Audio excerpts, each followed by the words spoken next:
Hey everybody, welcome to episode 44 Between the Lanes. I'm Ralph. And I'm Ron. 9 more shows and we'll be at the 1 year mark. It's pretty hard to believe. Wow.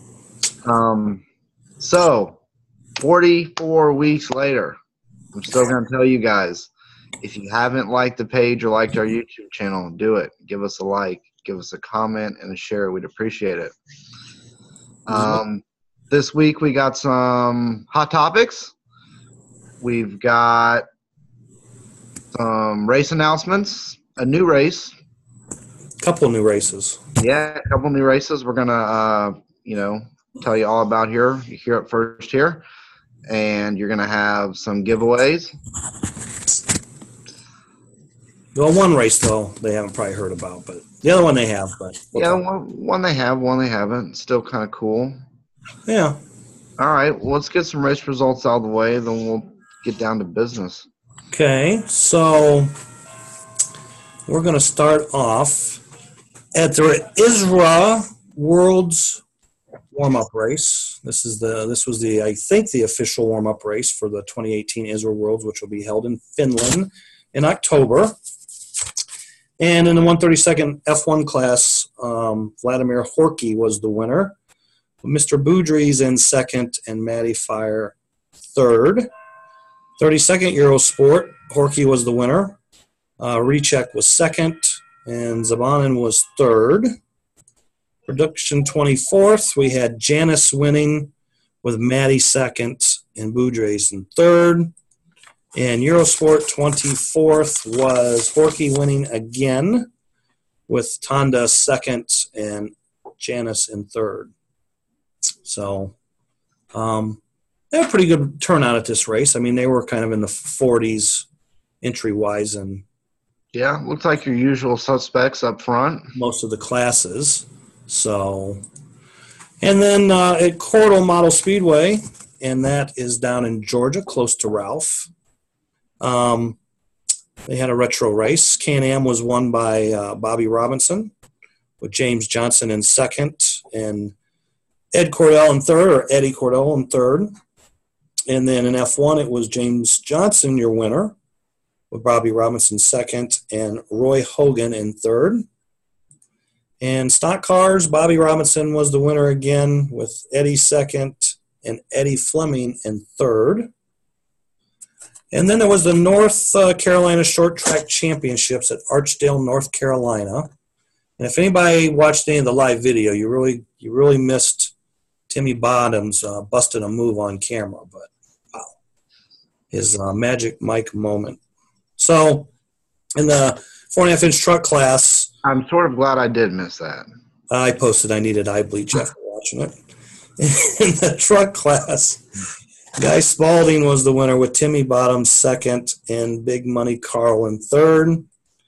GTP was won by Guy Spalding with Matt in second and George Spry in third. 4-inch stock car class was won by Big Money Carl with Bobby Beachman in second and Guy Spalding third. Dirt late model, Guy Spalding won again with Big Money in second, Timmy Bottoms third.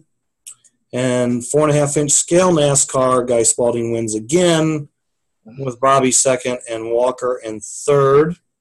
And the overall short track champion, of course, would be Guy Spalding, being he won so many races. And then there was a Florida Slot Car Series race at Fast Eddie's. We will report on that next week with some photos and all the full results. And they also had the annual Retro Palooza race at Port Jeff Raceway, Long Island, New York. And I don't have any podium pictures or anything, but Retro Pro, Chubby was the winner, John Gorski second, Newsom third.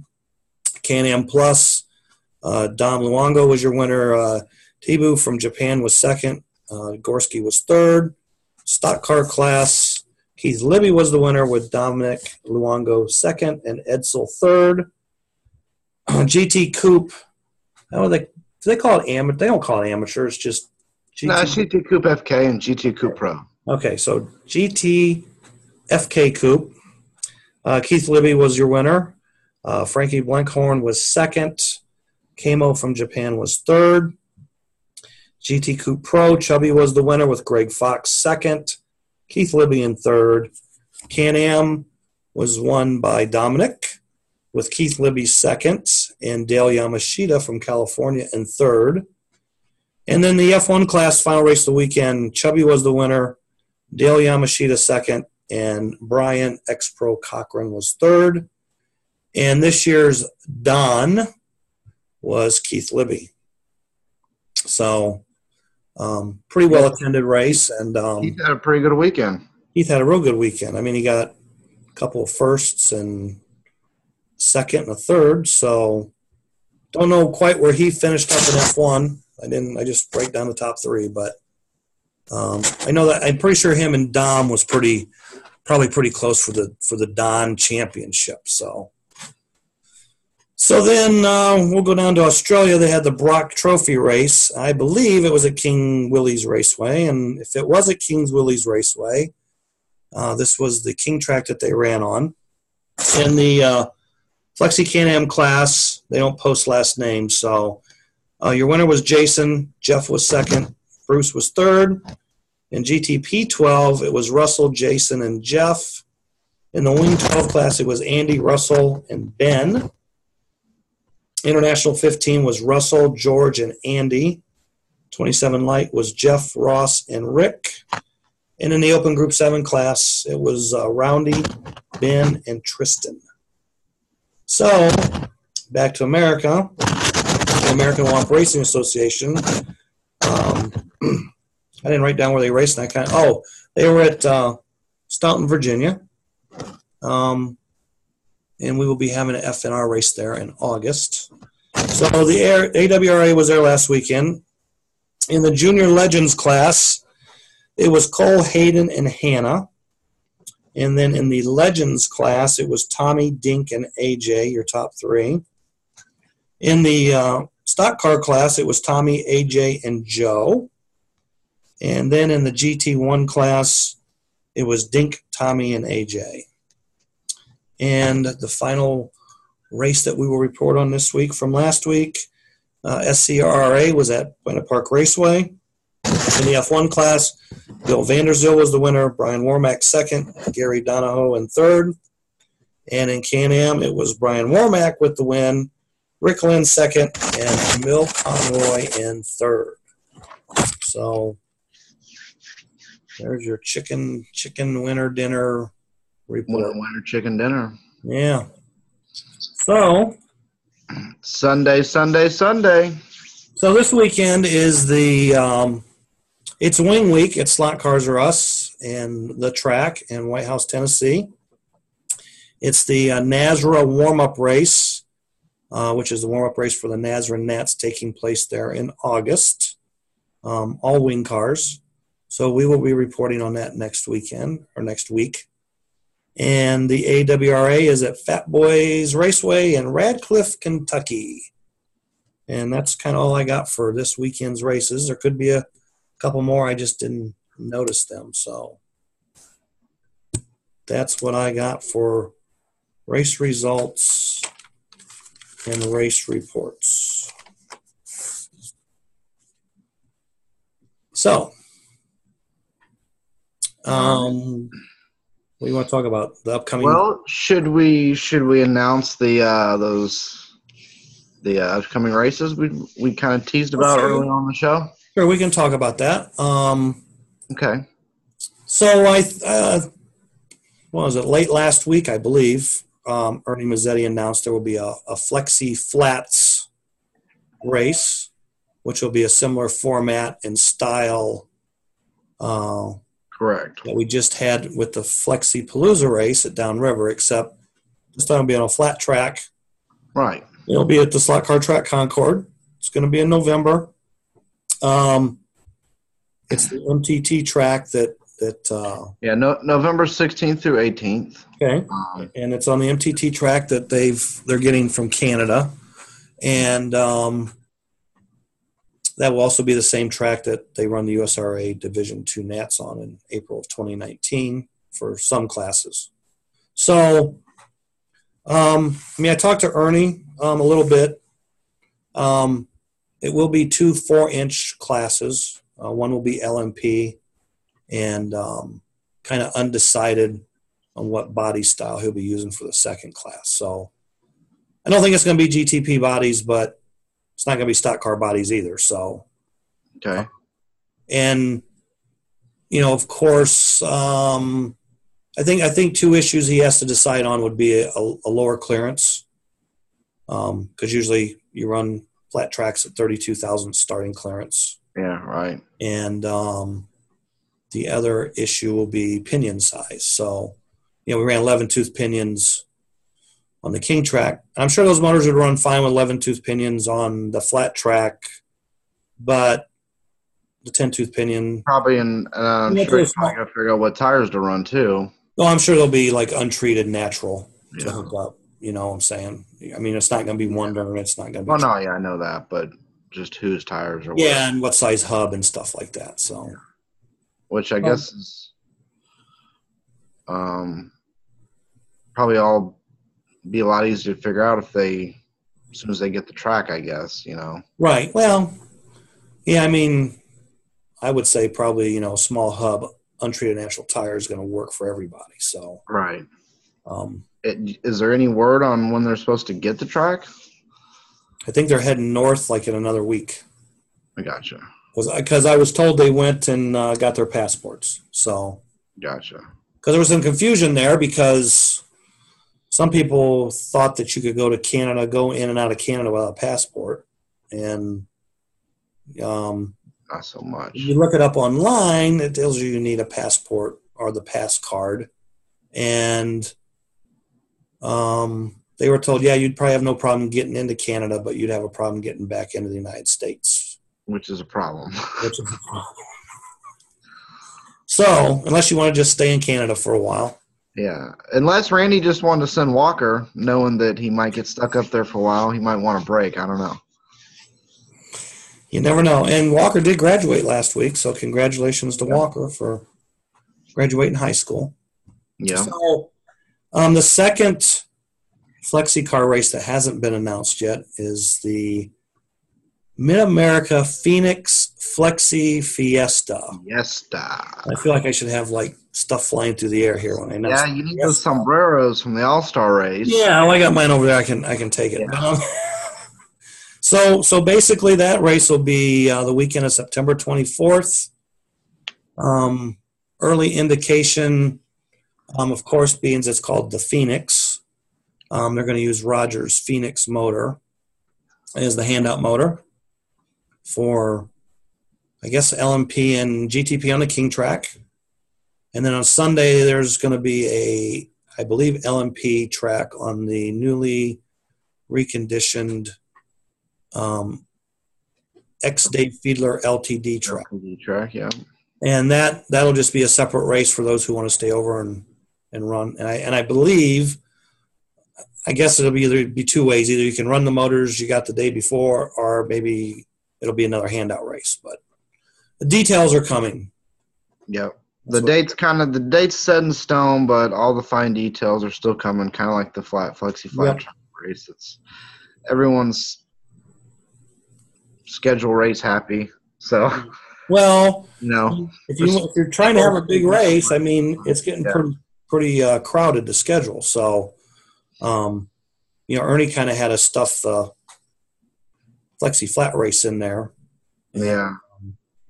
There's already some people complaining that's our, that same weekend as a race we have, and that's a topic we can talk about too. But, so, it's, it is what it is. I mean, you can't always please everybody. So, I mean, if you start looking at the race counters from September until next March, April, I mean, there is something going on every weekend somewhere, which, I mean, that's normal.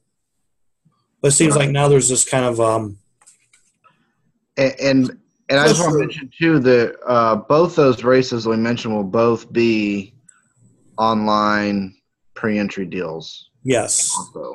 So just like the Flexi Palooza for, pre-registration form. So right. So, just kind of fitting some things in the schedules. So, and And then another race that was announced I think it was last week, maybe it was Monday, the King of the Cobra Enduro race at Slot Car Track Concord. They're going to have an enduro race on the King Cobra. I believe I read 16 heats, 10-minute heats. And that's going to, I think, I don't know if it's going to be handout but they're going to use the Phoenix motor for that race, the Mid-America Phoenix. So yeah. And that's July 14th. But that's not going to be pre-registration or nothing like that. So. Okay, so here's a question for you. Right, we seem to have this pretty big trend, or the beginning of a possible trend here, going to large flexi racing with pre-registrations, right? Okay. Is now the time to make a driver ranking list? Finally. Because I thought about that, and we haven't really. I mean, we've talked about it a little bit in the past, but then we haven't really talked about it lately. And then when I was at the Flexipalooza race and after the Flexipalooza race, I was thinking, maybe it's time to. Because you could easily take those results and make that the start. You know what I mean? Sure. And, you just got to figure out the format as far as what races are to be included. And, you know what I'm saying? I mean, you're going to look at every Flexi race going on out there, whether it's right. Florida Slot Car Series and FNRS and these Palooza races or these Fiesta races, and then you've got like kind of special races like the Enduro race, and you got to break them down and probably award the points in different manners for what type of race it is. You know what I'm saying? Like, yeah. See, I think it should be like races that are connected to a series. It should be like a big standoff events. Right. You know what I mean? Well, okay, like say Florida Slot Car Series and the Midwest Series and maybe OCC and Mid-South. And I'm not trying to forget anybody other series out there. I mean, you got like the Central Illinois Series. You got USCA. I mean, you can put those people in the points deals. You know what I'm saying? But then if you're going to do a ranking thing, you make all the points pay the same amount of races. And if you do you only limit, say, 10 each racer's 10 best races within this period? Because if you get guys that go to 2 or 3 of these races every month, they're going to be so far out front. Not saying that they shouldn't be, you know what I mean? Like, right. They are going to more races.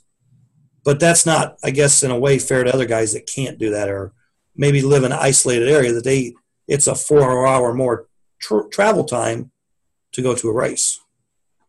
So I'm not saying it shouldn't be done. It's like got to come up with some, I don't know, guidelines or whatever.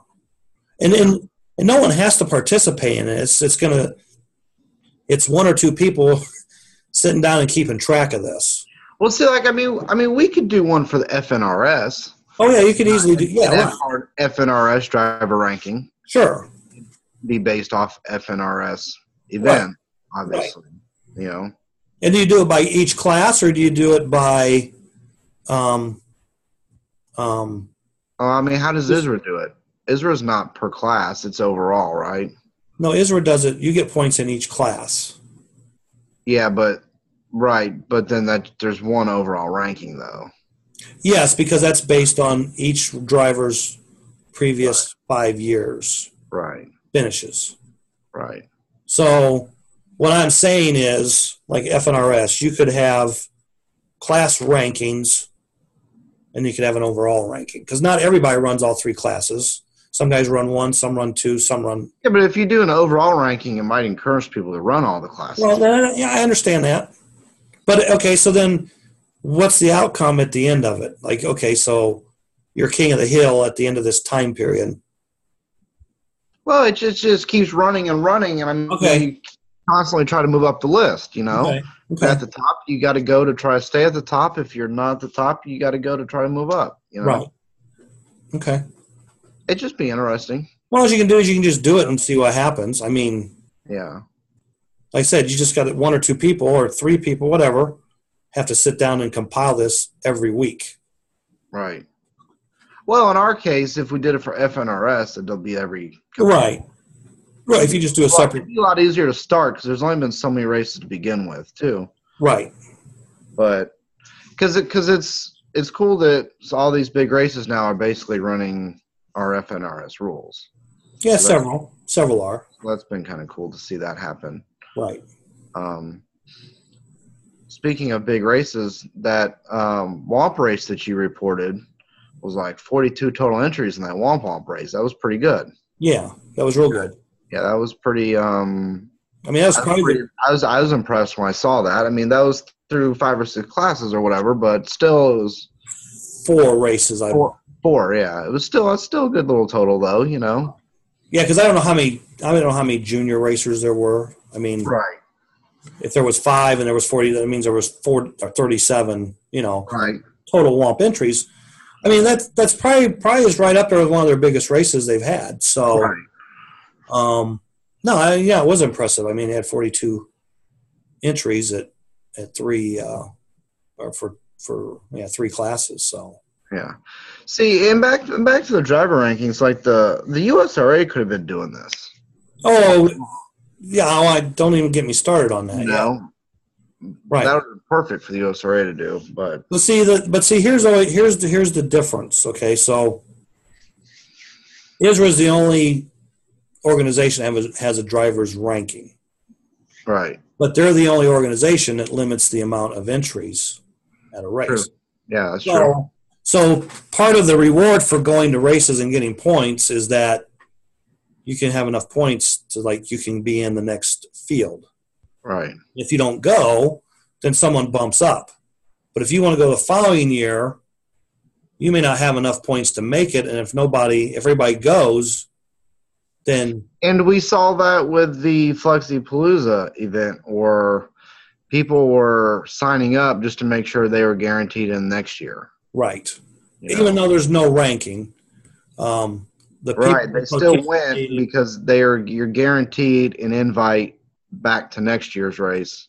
First dibs, right. Right, first dibs, right. You have option choice or whatever you want. And in 2 or 3 years' time, that could easily be a race where you got 10 or 15 people on the outside looking in, hoping that they get bumped in, you know? Well, next year you could have – you could have a waiting list next year. Right. Because if everybody returns, that's 58, and that opens up, only 6 spots. 6 spots. So, but another thing to look at is if you had like a really long reservation list and you change that schedule around a little bit, you could almost go to 72 entries. Right, sure. You know what I'm saying? If you had more guys reserved – I mean, say you have filled up at 64 and you got another 16 guys that went in. Well, you could easily add a race for each class and let some more people in. 8 guys in, right? Yeah. So I think time will tell on that, but I'm pretty confident next year is going to be a sellout. Yeah. But even if you fill up all the spots, I mean, like this year we had 58 guys and I think 4 no-shows for whatever, personal reasons or reasons they couldn't be there. So they wanted to be there, but I know one entry, there was some health issues going on in the family or something. So, and another guy that signed up then, found out later his daughter was graduating. So, that was more important than going to the race. Understandable. So, yeah. But it would be really cool, if it did sell and everybody showed up. So, let's see. And personally, I feel like if the race is moved to a different part of the country and in a different month, it's automatically going to be a lot bigger, probably. Yeah, and like what, my suggestion would be. And that's nothing against JB at Downriver. No.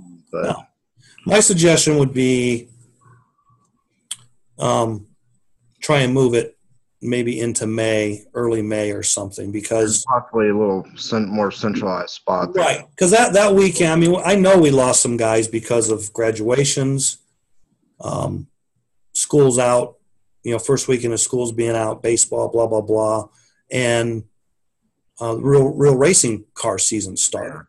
And there was 2 or 3 guys that couldn't be there because they needed to be at the local.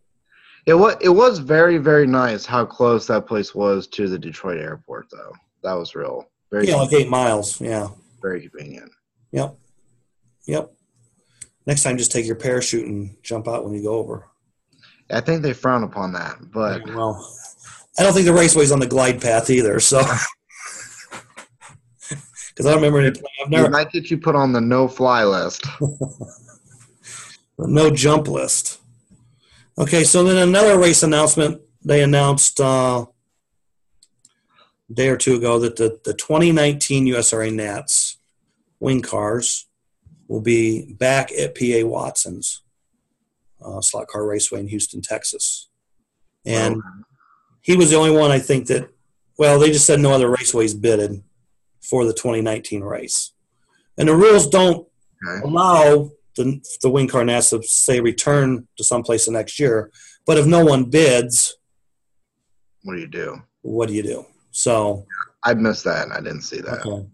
So this year's USRA Nats and next year's USRA Nats both will be at PA Watson's Slot Car Raceway, Houston, Texas. Damn, I can't believe they didn't go to Slot Cars R Us next year.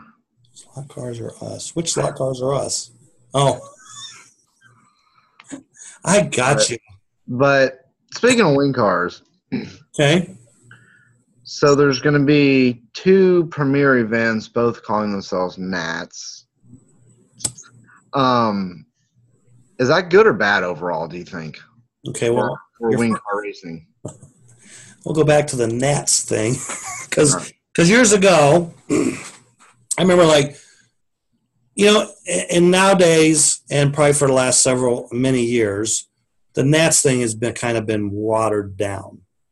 Because for a long time, there was only one slot car nationals a year, and it was the USRA Nationals, and no other race ever called themselves a Nationals or a Nat. Yeah, and now you got Billy Bob's Backyard Raceway, and he has a World National Championship event every other weekend. Right.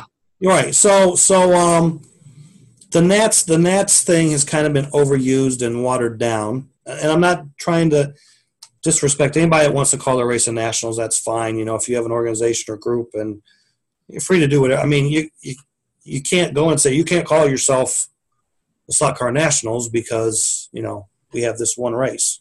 So now we have 2 wing car groups. We've got USRA and you've got NASRA. And so back to your question is having 2 wing car Nats in a year, or maybe even more precise, a shorter period of time, a good or bad thing. Is that your question? Yeah. Okay.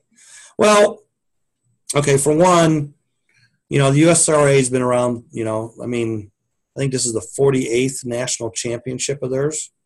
And I don't think that because a raceway that agreed to have the USRA Nats then decided they're going to have this other group's Nats on the same dates, I don't think that the USRA was going to go out of business over that per se. I don't think the USRA was going to, we just won't have a race this year. You know what I'm saying? I mean, right. So in their rule book, they have a national championship. And there isn't a rule book. If there's a problem, they can always cancel. I mean, I don't think there would have been any shame this year if the USRA just said, we're not going to have a wing car Nats this year. And I think there was probably some people hoping for that, but it didn't happen that way. So the USRA decided to go ahead and have their, annual wing car national championship. So, and this other group obviously is going to have theirs. So the USRA is 3 weeks earlier in August. The rule book says that the wing car Nats has to be in August. Some people have said, well, they should have moved it to November.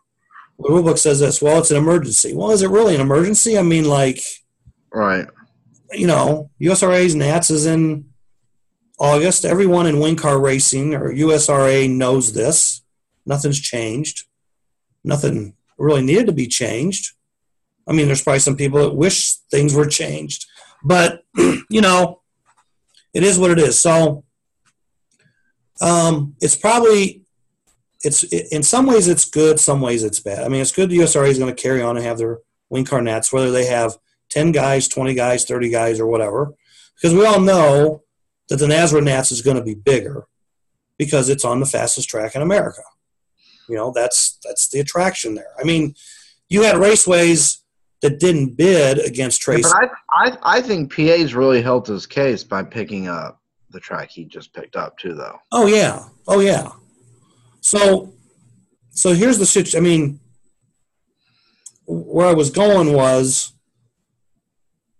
I don't remember where I was going now, but the USRA is going to continue on, okay, and that's good for the USRA, and you know, everybody out there that wants to bash or badmouth the USRA, remember they were members and they voted this stuff in that now we're going by the rule book on. So with that said, you've got some racers unhappy with the USRA that didn't or couldn't get things changed or didn't want to do the procedures to get things changed. At least propose, or write, submit, propose, and then see if it goes to a vote.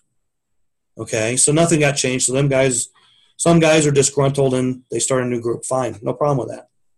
So, but that's the price you pay if you're going to want to have a separate NATS. And in the meantime, you're hoping the other guy goes out of business or whatever. Now he's not. That's the price you pay for doing the move that you did. Yeah, I guess we'll really just have to wait and see till both events are done and look at the entry list. And right. There's going to be guys that go to both races. Sure. There's going to be some guys that just go to one race. There's going to, either here or there. And I agree. I mean, I think it's good. It's good because there are some guys out west and close to Texas that weren't going to go to the Nats in Tennessee, but now they'll go to the Nats in Texas because it's close. Sure. So I think that's good. Sure. And you know, people will say, well, the USRA Nats wasn't that big and this and that. Well, you know, USRA Nats a couple years ago wasn't big because a bunch of guys asked, basically calling for a boycott. Telling people don't go to the Nats. I'm not going to the Nats. You shouldn't go to the Nats. Everybody needs to boycott the Nats.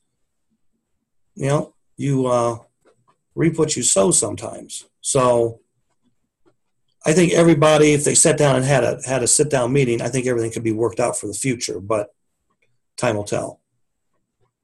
And like you said, PA's got a track it was a fast track before, and I'm sure the PA is going to do what it takes to even make it faster than it was. So sure, time will tell. Okay. Do we want to do a couple giveaways real quick? Sure. All right. Let's give them away. Well, we just have the motors giveaway, right? Yeah, we're doing 2 Phoenix motors, right? 2 Phoenix motors from Mid-America Products. Okay. And you will contact Roger for these. So the first winner is James Johnson. Oh. Woo! A winner. You see, now I have a motor. You go to the Enduro race up in there you go. North Carolina. Maybe I'll win the next one. We can be partners. Ralph, you're not in here. Oh, that's a scam. And Jimmy Pontius. Okay. All right. Which I think he is a weekly watcher of the show. So Yep. Jimmy and James need to get a hold of Roger for your Phoenix motor.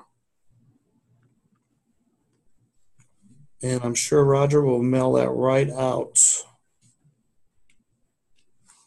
Okay, so giveaways are done. All right. What else we got this week? I can't really think of anything else. I mean, bringing up that Flexi thing that was good. Didn't really think about that. I mean, like I said, I thought about it, but I didn't really think about it. I know there's a thread going on by a local racer here near me. He's running 4.5-inch stock cars, and he's having a problem with them always being loose. So I thought maybe you and I could comment real quick on what we would do to tighten up a loose 4.5-inch car. Okay. Now, what type of track is he racing on? This is on a hill climb, and they are front wheels. It's a retro stock car, but Retro stock car. Okay. I would say my first piece of advice would be to make sure your front wheels are not too hard off the ground, or make sure they're not too high off the ground, or they're not rolling too hard. So make sure your guide placement, guide shims are proper. If your car's too loose after that, you need to go to a softer tire. If you've already done that, try putting weight at the back of the pans on the back of the car. If you've done that, you can try taping the pans. If your pans are real floppy or have a lot of movement, you can try taping up some of that. That's kind of what I would try, and that's the order I would try it in. What about you? Well, okay, so when you say loose, is it loose coming off the corner or loose? Loose coming up the donut, I think, is kind of what he was having the problem with. So it's kind of loose like when you start to accelerate. Right. Around and up to the bridge. Right. So you could also go down a tooth on the spur gear to calm it down under acceleration. But go ahead. And like Ralph said, go to soft tire, but maybe you need to change your hub sizes as well. Maybe you need a smaller hub. Okay. Right. So, and I would even go as far as say maybe you want a little bit. I mean, I don't know if it's a right hand turn. Left hand donut. Okay, so you might want to put a little more weight on the left side pan than you would on the right side pan. Correct. To try and hook the car better around that turn, as long as it doesn't upset the balance of the car in the other. So it's a left hand, so the right hand turn. So, I mean, now does that track have a dog leg or a 90? That's about a 45. So the left side weight should help him there as well as the dog. Under the bridge, right? Right. Yeah, and the finger. But again, you put the weight in and run it. And if it fixes that and doesn't hurt the other two, then you've made some progress. So, yeah, I mean, I agree with all your suggestions to try. And you need to try one at a time and see. The first thing I do is the guide spacing. And get that, if you've got 20,000s in the car now, just take 10,000s out and run it. If it's worse, put that back in and add 5 and run it. And if it's better, then try 5 more. And if it's better, keep going until it starts going the other way. And I mean and then after that, you just fine tune from there as far as and the next thing I would try would be the tire size and the hub.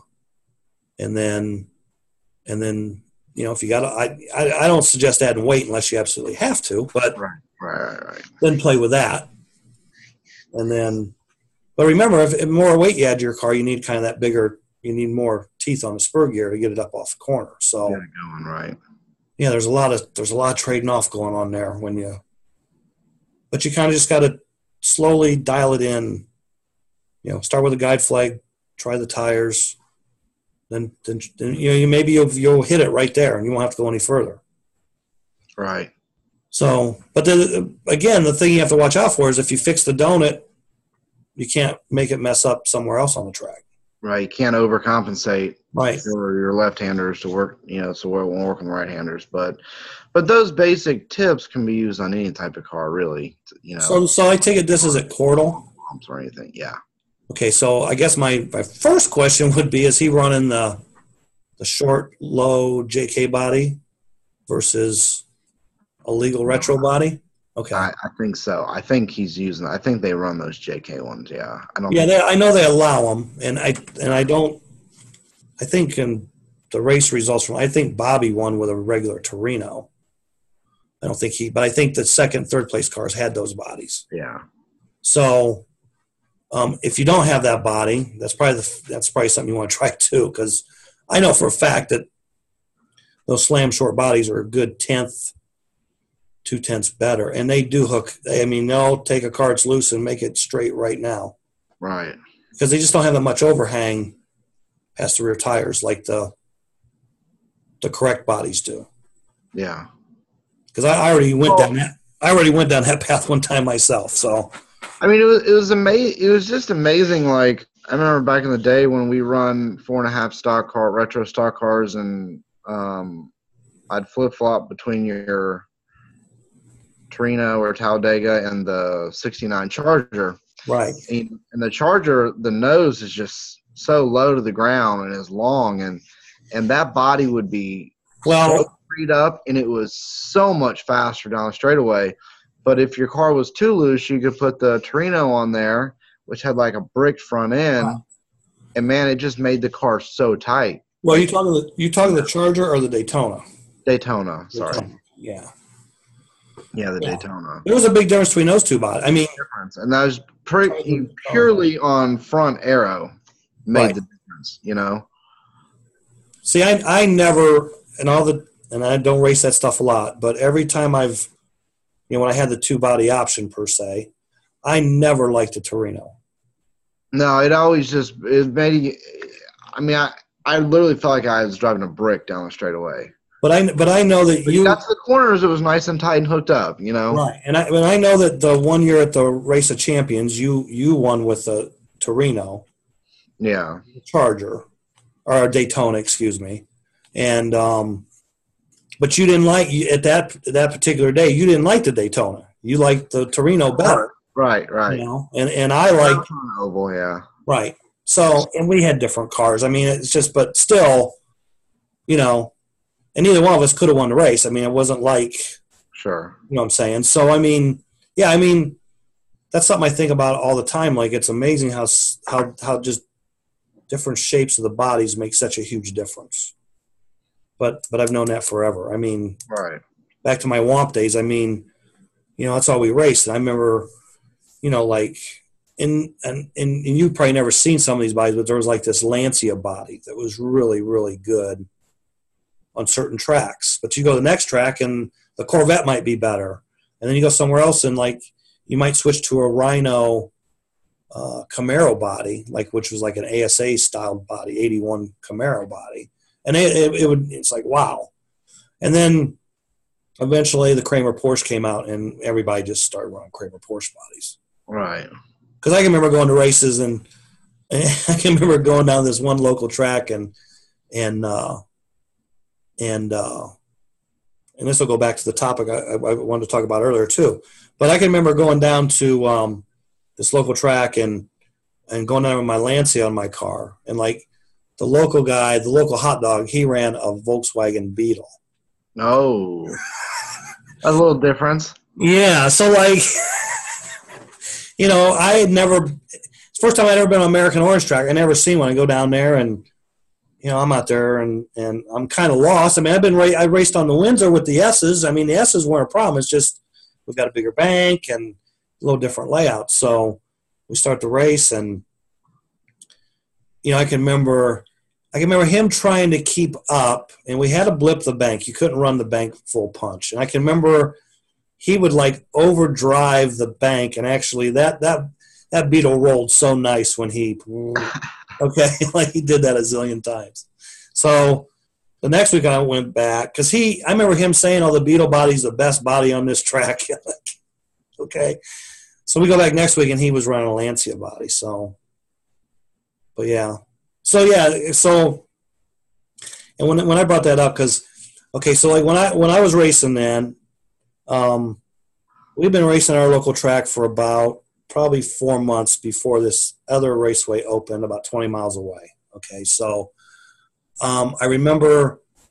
Okay, you got to remember I'm like 18 years old. Okay, so like I'm the kid, you know what I mean? So these other guys that were older. So this is like in the 40s, pre-war. Yeah, right before. So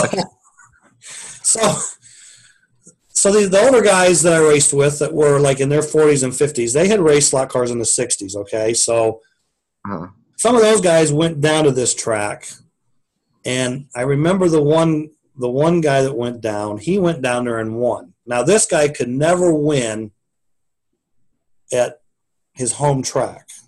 Okay.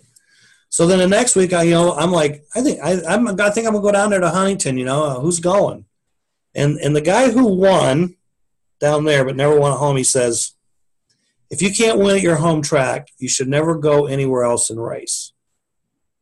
And I'm thinking, wait a minute, you went down there and won your first race, but now you're not going to go back. All right. So, and he never went back. He just stayed racing there. And, he raced for another year and a half before the raceway closed up. He never won a race. I mean, he was close sometimes, but he never won. So he probably had more laps on the track than anybody else in the building, at any given time. But I always think about that statement. You should never go anywhere else until you can win on your home track. And I know in like real car racing, short track racing, I've known guys that have raced the track 10, 15, 20 years and never won a feature. Right. But they go somewhere different and like they can win every week. You know what I mean? So that goes back to like the thing, like, we're talking about these races and races getting scheduled on top of other races. And, we had the discussion kind of pre-show, like, okay, so the Flexi Flats, for example, it's in North Carolina. Let's say I live in Indiana. It's a 9-hour drive. So there's this big race that, all these good racers are going to be at. And, it's a flat track. It's different. You probably feel like you don't have a chance to go and race those guys. Okay. I understand that. But then you've got a monthly race that's the same crowd, same race every week or every month at home. And a lot of guys are like, I want to go to this race, but I've got this series race. I can just go to the series race and have just as much fun or spend a lot of money. Blah, blah, blah. Okay. But if you're looking to get better,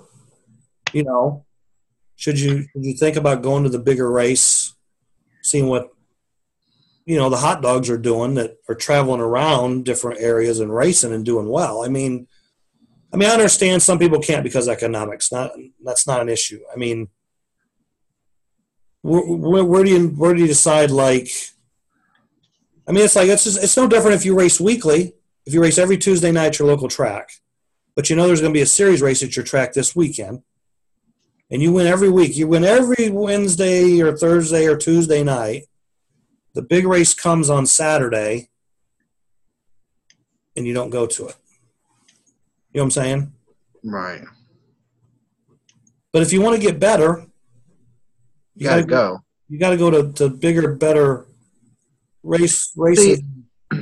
See, I always told people, like, when I had a local track, and they would always, like,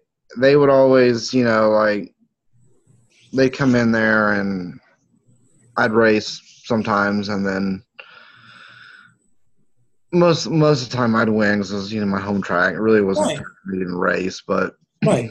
And then they'd be like, well, we want to go traveling. And I'd be like, all right, y'all should come to this race.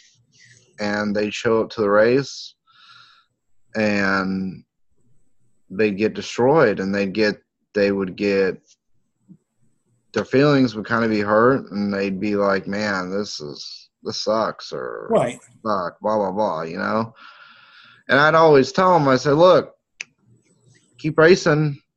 Right. When you start winning here, you can start winning there. Right. Or right, or you know what I'm saying? But you got to be able to beat if you got 2 or 3 top level guys, if you're racing in Ohio, right, and you're racing at Mark's Motor World every week, well, if you can't give Willie or Greg Fox a run for their money at their home track, y'all's home track, well, you're not going to give them a run for their money at fast tracks or whatever. Well, yeah, most times, but yeah. You go to a different track, them guys may not have their home track advantage. Right.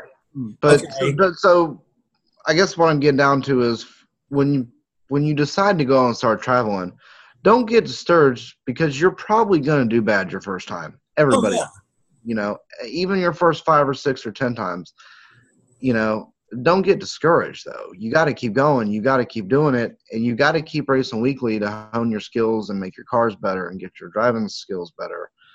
And you put in the work and the time, and it's going to pay off at some point if you keep with it. So don't be discouraged is all I'm saying. Yeah. And like, again, it was probably, let's see, I started racing like in December of 81. So I think March of 82, 3 months later, I went to and I didn't race wing carve. I mean, from those first 3 months, I pretty much raced once. And a friend of mine was going down to Columbus for a wing car race. You want to go race wing cars? Sure. So, he sold me some stuff at a deal. And, it wasn't top-notch stuff. And, I knew that I wasn't going to go there and win because, for one, I'd never seen a king track. I'd never seen one, never been on one. And, I never really raced wing cars. I'd run some laps, but, I didn't race them. And so we go down there, and here was my first time. This was my first time at out of town race. On Red Lane, if I made the dead man, I came off in the 90. Okay, if I came off in the dead man, I'd come around and make the 90. I mean, it was just flip flop. Okay, and if them guys were running 30 laps on red, I was probably lucky to run 12. You know what I'm saying? In a 2 or 3 minute heat. So I did better. Red was like my big downfall the first time on a king track, first time I ever ran on one, first out of town race. Wound up destroying my car in a straightaway accident. Somebody came off and I hit him and it blew the drop arm off the front of the chassis. Okay, fine. So I'm out of the race. But my deal was I'm going to come back and I'm going to run better than I did before. It was my push. So I didn't go to another race until, I want to say 2 months after that. I went to Chicago, European King Track, Grand Raceway, one of Jerry Coolich's first raceways. That was a totally different track than an American King, you know what I'm saying? So I did a little better. I don't remember, but I remember my friend saying, there's Paul Pfeiffer. Well, at that time, Paul Pfeiffer was a 3-time national world champion in Group 7. I mean, he was like Mr. Unbeatable in that period in Group 7 racing.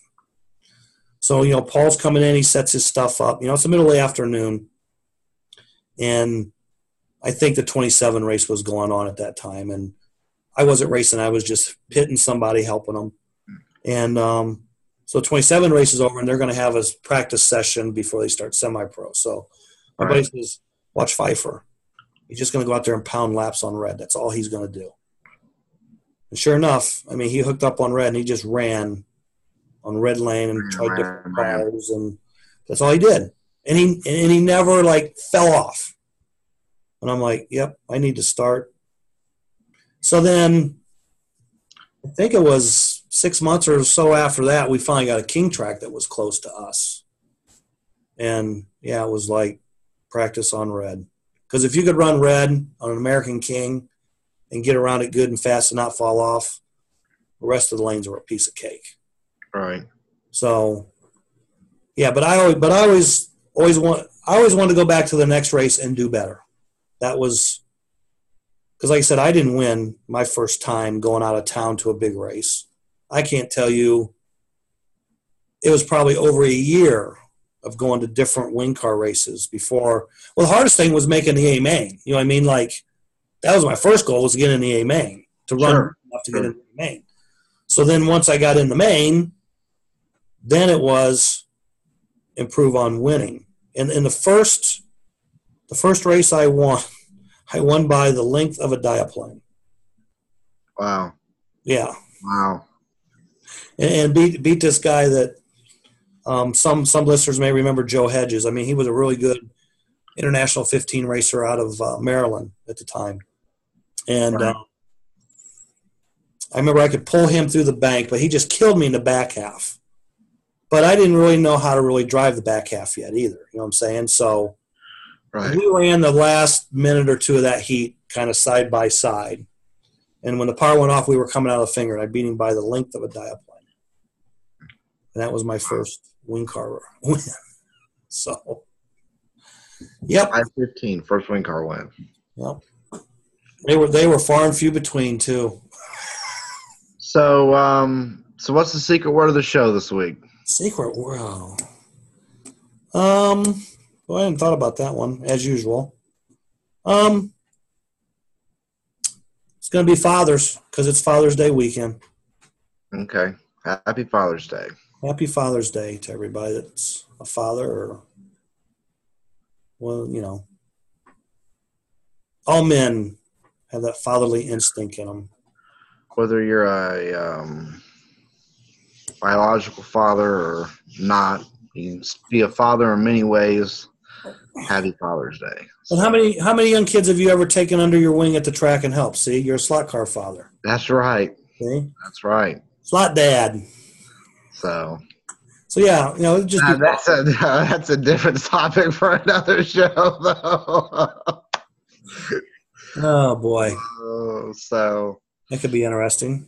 Well, yeah. All right. Anyway. All right. Well, episode 44 in the books. We'll see you guys. Have a good one. Next Wednesday, episode 45. Next Wednesday.